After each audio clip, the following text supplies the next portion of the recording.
Hello coders. So today I want to talk about a for loop, and a for loop is really handy in a lot of our applications. And so I just want to go through a simple for loop and just the structure and how to go through it and how to pass some numbers. This will be the first video of loops, and so it'll be a short one. We're just going to go through the loops and stuff. And then I'll give you an assignment. I want you guys to go ahead and try and do some for loops, probably print out some names or numbers or something along those lines. Then later on this week I'll do another one, probably using the while loop, because those are the most common ones that we'll typically use. So the first thing we want to do is I opened up a console, and you see our usual items here, which we want to get rid of all of this right here. Let's just kill that.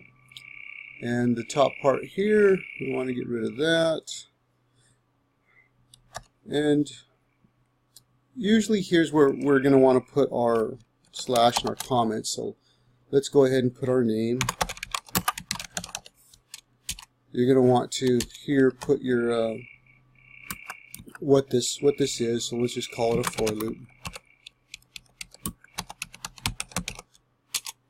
Here, usually we're going to want to put the date, and today's date is March 4th, so you can just put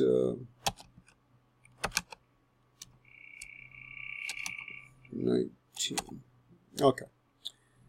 Now, here there's going to be some different possibilities of things that we could put out, but we're going to leave these right here. These includes that we'll be using, these references that we'll be using for now. And then I'll put some code in. As you can see, it defaulted to the hello world, so we're going to go ahead and output something else. So let's go ahead and start creating our for loop. Let's see. What do I want to do? Okay, so we'll go ahead and just do it right here, and I'll type, and then I'll be right. Okay, so I wrote some code here. The first thing I want to point out is on line 8, I added the include string. We need this every time we're going to output something as a string, so make sure you always add this piece right here. I also use the using namespace.std, and that's just so we don't have to keep retyping it in every time we're going to throw something out to the console. So the next part of this is I go ahead and I declare a string s, and I go ahead and I initialize it to an empty string, and that's just so that it's declared and initialized, it's ready to go.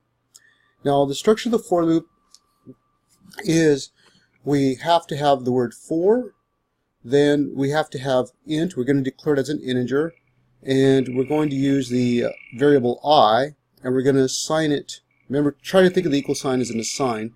We're going to assign it the value of 0, and we have to have a semicolon. Then we're going to have I. We're going to say, okay, well, now that we've assigned it and initialized it, now we're going to say, we're going to loop through the for loop over and over again until it hits 100. If it comes up 100, we stop. The third part of this is to say I++, which just means we're incrementing I. So it's going through a loop, it's starting at 0, and it's going to go through up until it hits 100, and it'll stop. And that'll give us 100 iterations. That's counting 0 as part of the iteration. So it'll be 0, 1, 2, 3, etc. up until 100 in this case. Now here, I'm going to say, okay, I want S, and we use the plus sign in front of the equal sign to say that we're going to add to the string. So it's not a mathematical addition, it's a concatenation. So we're concatenating to the string. That's what plus in this context here means, is concatenation, not math. So we're concatenating to the string whatever the output is. Now this is another little key right here that you're going to need, and that's the to_string, and that's to parse something as a string in C++. Now what we're going to parse to a string is I. So the integer I is going to be parsed to a string.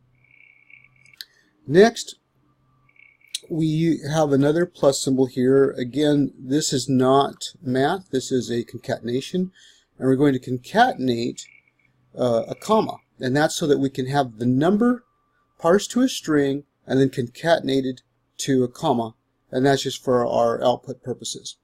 And all of this, the number parsed to a string and then concatenated with a comma, is being concatenated to S, the variable S, which was nothing. And then once it's all done, once it's gone through 100 iterations, then we're going to output it to the console. And this /n just means it'll be a new line after S is concatenated. Probably, if we wanted this to look better, we could probably put it up here, because it's not going to make much difference down here, but we'll see. Okay, so let's go ahead and run this. Control F5. And we have our output. So now we've output 0 through 99, or we output 100 integers. And I see our end didn't quite work the way we want to. We'll try that again and see what happens. Okay, so I went ahead and fixed the slash, and I just it's early in the morning where I'm working right now, so I got a little bit tired. But anyways, so it's a backward slash, not a forward slash, and then that creates the new line, so that the press any key continue will present itself on a new line. So we have our 0 through 99, and press any key to continue. And so that's how to create a for loop in C++. What I'd like you to do, let's say do by Sunday, is to take your time, write a for loop, and in your for loop I'd like you to output the letters of the alphabet. So instead of the numbers, let's try letters of the alphabet. Okay,